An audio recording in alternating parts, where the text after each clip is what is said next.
더샷TV 시청자 여러분 반갑습니다. 당신의 부동산 주치 김재경 소장입니다. 요즘 부동산 시장의 가장 큰 화두가 바로 무엇인가요? 금리 인상이지 않습니까? 한국이 기준금리를 다시 0.25%를 올리면서 금리 상승 쪽으로 전환되었고요. 미국 역시도 금리를 언제 올리나 이런 기사들이 속속 나타나고 있습니다. 그렇다 보니까 금리가 올라가면 부동산 가격이 떨어진다, 이런 이야기들이 정말 많은데요. 실상은 그렇지 않다는 사실 알고 계신가요? 금리가 올라가면 부동산 가격에 악영향인 거는 당연한 거지 라고 생각하시는 분들, 이 영상 끝까지 시청해 주시면 좋을 것 같습니다.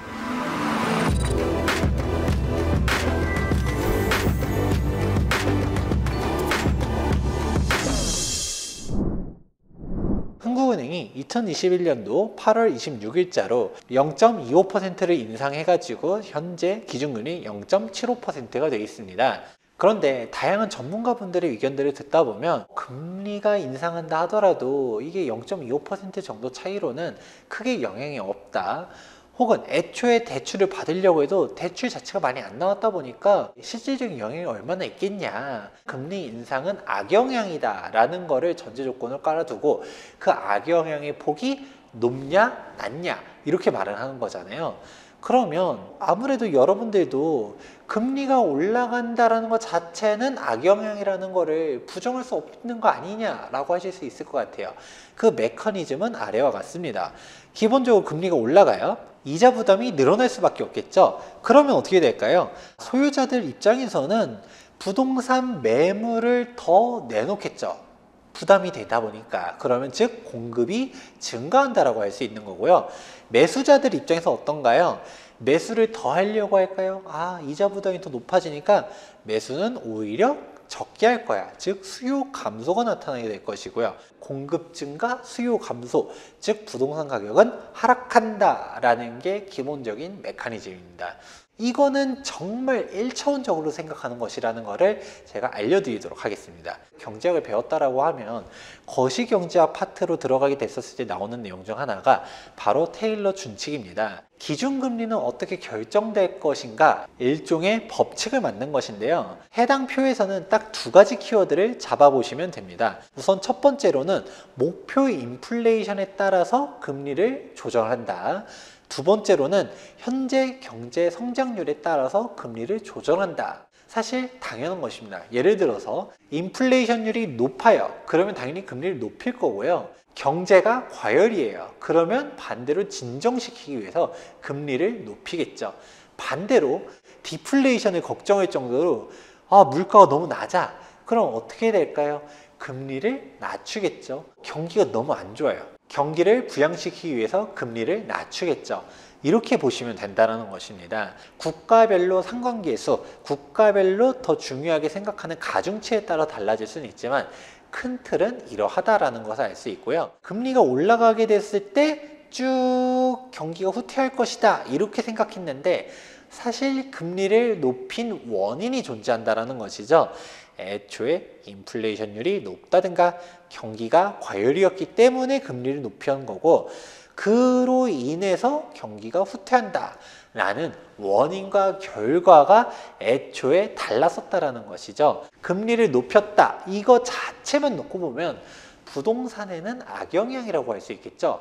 그런데 애초에 금리를 왜 올렸을까 생각해보면 인플레이션이 높다든가 경기가 좋다라든가 둘 중 하나라는 이야기 했었잖아요.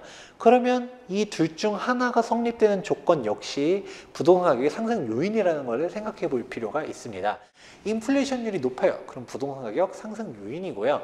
경기가 좋아요. 그거 역시도 부동산 가격 상승 요인인 것이죠. 금리가 올라갈 시기가 부동산 가격도 올라갈 시기였구나. 그러면 여러분들이 분명 얘기할 수 있을 것 같아요. 아니 그거는 이론일 뿐인 거 아니냐.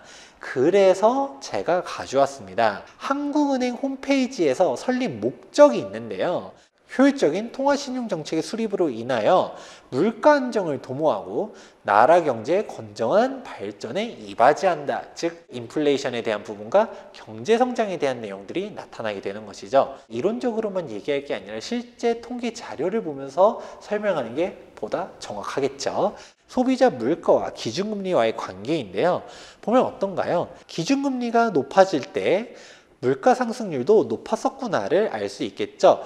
물가가 낮아질 때 기준금리도 낮아지고, 물가가 높아질 때 기준금리가 올라가고, 내려갈 때 내려가고, 올라갈 때 올라가고, 이런 사이클들을 같이 볼 수 있습니다. 물가가 먼저 올라갔냐, 나중에 올라갔냐, 즉 선행이냐 후행이냐, 이런 시점적인 차이는 나타날 수 있다 하더라도 대체로 금리와 물가 상승률 간의 상관관계가 높다라는 것들을 알 수가 있는데요. 물가 상승률이 높다라는 것은 부동산 가격 상승 요인이기도 한다라고 했었잖아요. 옆에 통계는 소비자 물가 지수랑 주택 가격 상승률 추이를 같이 놓고 본 것입니다. 보면 어떤가요?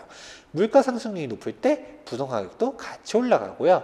부동산 가격이 떨어질 때 물가도 좀 낮아지고, 올라갈 때 올라가고, 떨어질 때 떨어지고, 물가 상승률이 높을 때 부동산 가격 상승률도 높다라는 것을 알 수 있고요. 이 역시도 선행이냐 후행이냐 이런 차이점은 나타날 수 있어도 대체적으로 같은 사이클을 반복하고 있다라는 부분들을 알 수가 있습니다.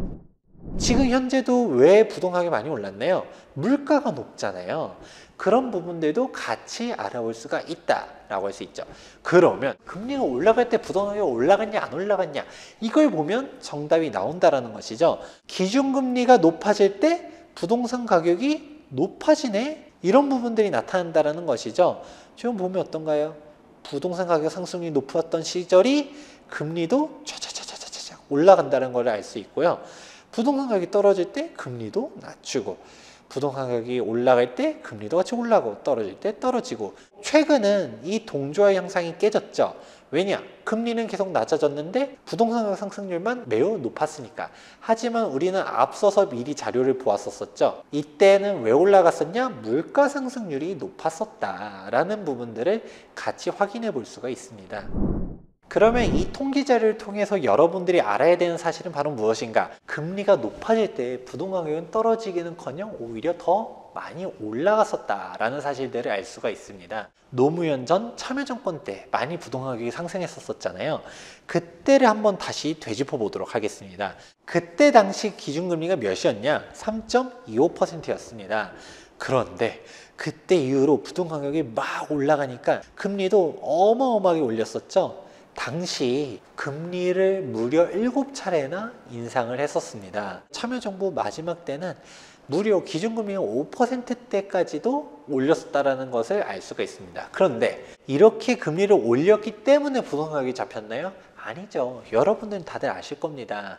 2008년 글로벌 금융위기가 발생되면서 부동산 가격이 하락이 되게 되었었던 것이죠. 금리를 높였다는 것 자체는 금리를 높일 만한 이유가 있었다는 것이죠. 물가 상승률이 높던가 아니면 경제가 호황이든가. 그때 당시는 부동산 가격만 높았었나요? 주식시장도 되게 호황이었었고요. 자영업자라든지 장사하시는 분들도 정말 많았었습니다. 그때 경기는 괜찮았었거든요. 그런데 그때 이후로 금융위기로 인해서 경기가 침체되다 보니까 금리를 낮추고 부동산 가격도 떨어진 것이지, 사실 금리 때문에 집값이 잡혔다라고 보기는 어렵다라는 것도 여러분들이 알 수가 있겠죠. 이때 당시 기준금리 몇이었나요? 3%, 5%. 기준금리가 3%, 5%라는 거는 대출금리는 5%, 8%였다라는 것도 아실 필요가 있습니다. 금리가 올라갔다는 거 사실만으로 부동산 가격이 떨어진다라고 볼 수는 없다. 오히려 금리가 올라갈 시기 자체가 부동산 가격 역시도 올라가는 시기였을 확률이 매우 높다라는 것을 알 수가 있는데요. 이 부분을 사실 진짜 비판하려고 하면 다른 쪽으로 좀 비판을 해야 돼요. 예를 들어서 김재경 소장이 말하는 것 자체는 맞아. 그런데 우리나라가 국내 변수만으로 금리를 결정했다라고 하면 그거는 맞을 수도 있지. 예를 들어 진짜 인플레이션율이 높아, 혹은 경기가 호황이야. 그렇게 해서 금리를 올렸어. 그것까지는 문제가 아닌데, 그런데 미국이 금리를 올려가지고 우리나라도 어쩔 수 없이 금리를 따라 올려서 금리가 인상되는 거는 이건 악영향이 아니냐라고 말한다. 이런 식으로 다른 요인들로서 비판을 한다라고 하면 그거는 맞는 비판이다 라고도 할 수 있겠죠. 하지만 이 자체도 보다 냉철하게 보실 필요가 있는데요. 미국 자체도 금리를 왜 올릴까요? 미국 경기가 좋으니까 올리겠죠. 근데 미국에서 테이퍼링 말은 많긴 한데 이 테이퍼링이라는 용어 자체도 명확하게 보실 필요가 있습니다. 우리나라에서는 출구 전략이라고 많이들 번역돼서 이야기가 나오고 있는데 사전적인 정의를 보게 되면 점점 가늘어진다, 끝이 뾰족해진다. 우리가 그 전에 이렇게 해가지고 많이 공급을 하던 거를 점점 낮게 공급을 하겠다라는 거지 않습니까? 통화량을 갖다가 예전에는 많이 공급하다가 지금은 적게 공급한다라는 부분이지 공급을 안 하는 게 아니라는 것이죠. 즉 자산 매입을 축소하겠다라고 말하는 거를 알 수가 있습니다. 예전처럼 많이는 아니라 하더라도 조금씩이라도 공급을 한다라는 것인데 우리가 실질적으로 어떤 식으로 바라봐야 되나요? 자산 매입을 축소하는 거에서 한 발 더 나아가서 자산 매입을 아예 멈춰버리는 거죠. 근데 여기서도 끝나는 게 아니죠. 이렇게 해도 그동안 시중에 엄청나게 풀린 유동성이 그대로 돌아다니고 있잖아요. 이 자산을 회수해야겠죠. 어떤 식으로 회수해야 될까요? 자산을 반대로 매각하면서 시중의 유동성들을 흡수를 해야지 우리가 정말 우려하는 종전 경제로서의 회귀가 나타날 수 있다는 것이죠. 그런데 과연 그렇게 할 것이냐? 연준에서도 계속적인 자산 매입에 대한 시그널들은 알려주고 있고요. 금리를 높인다라는 거랑 이렇게 자산 매입에 대한 부분들은 전혀 다른 얘기예요. 금리를 높인다 하더라도 이렇게 시중의 유동성을 강제적으로 주입해 준다라고 하면 사실 부동산 가격이라든지 이런 자산의 팽창이 일어날 수밖에 없다는 사실은 알 수가 있는 것입니다. 실질적으로 우리가 미국 이야기를 하긴 했었지만 국내 얘기로 다시 돌아와 보도록 할게요. M2, 즉 통화량을 본다라고 했었을 때 2000년이랑 지금이랑 무려 400% 넘게 시중의 통화량이 늘어났습니다. 그러면 이것만 본다 하더라도 여러분들이 알 수 있죠. 지금의 10억이랑 10년 전의 10억과 20년 전의 10억 가치가 다르지 않습니까? 그러면 여기서 한 발 더 나아가서 생각해 볼 필요성이 있는 거죠. 10년 후의 10억은 어떻게 될까?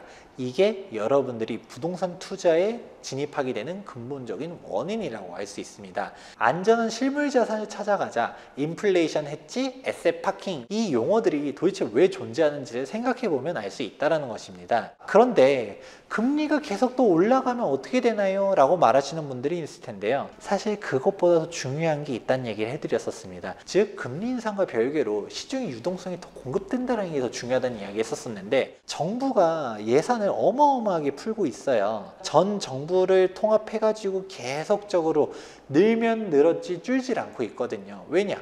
경기를 어떻게든 부양해야 되다 보니까 이전과 비교해 봤을 때는 정말 차이가 많이 난다라는 것들을 알 수가 있는 것이죠. 이렇게 정부에서 계속적으로 돈을 많이 풀고 있고 또한 추가 경정 예산까지 보게 되면 애초에 정부 예산에서 한 번도 그대로 끝난 적이 없죠.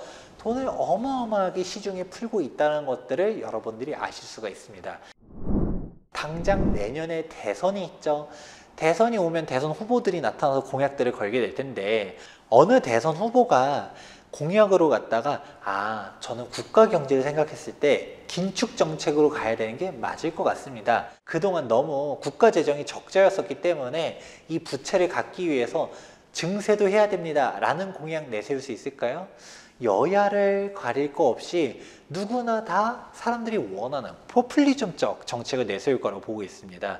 돈을 더 찍어내가지고 여러분들의 복지든 혹은 토목이든 인프라든 결국 돈을 쓰는 거를 정치인들이 좋아하지 돈을 회수하는 거에 대해서는 별로 관심이 없다라는 게 문제인 것이죠. 중앙은행은 중앙은행대로 이렇게 돈이 풀리게 되면 돌이킬 수가 없다 생각하니까 금리를 높이는 거지 결론적으로 보게 되었을 때 금리를 높이는 이유가 무엇일까를 생각해 볼 수 있다는 걸 생각해 보고 그러면 이렇게 금리를 높이게 되는 원인 이 유동성이 과연 줄어들 것으로 보이냐 여기에 정답이 있다라고 저는 보고 있습니다. 오늘 영상이 평상시 생각하는 부분들과 흐름이 정반대다 보니까 이게 정말 맞아? 라고 의문을 표하실 수도 있을 것 같습니다. 그런데 가장 중요한 팩트는 통계거든요. 여러분들이 제 말을 믿고 싶지 않는다 하더라도 직접 통계를 찾아보시면 알 수가 있습니다. 금리가 높아졌을 때 부동산이 어떻게 됐는지 한번 확인해 보시길 바라면서 그 이유에 대한 이론적인 베이스까지 설명해 드렸습니다. 무분별하게 금리가 높아지면 부동산이 무너진다 이렇게 말하시는 분들이 있는데 그렇지 않다라는 사실들을 여러분들은 정확하게 이해하는 데 도움이 되었길 바랍니다. 다음 영상도 기대가 되신다면 좋아요와 구독하기 눌러주시기 바랍니다. 지금까지 부동산 주치 김재경 소장이었습니다. 감사합니다.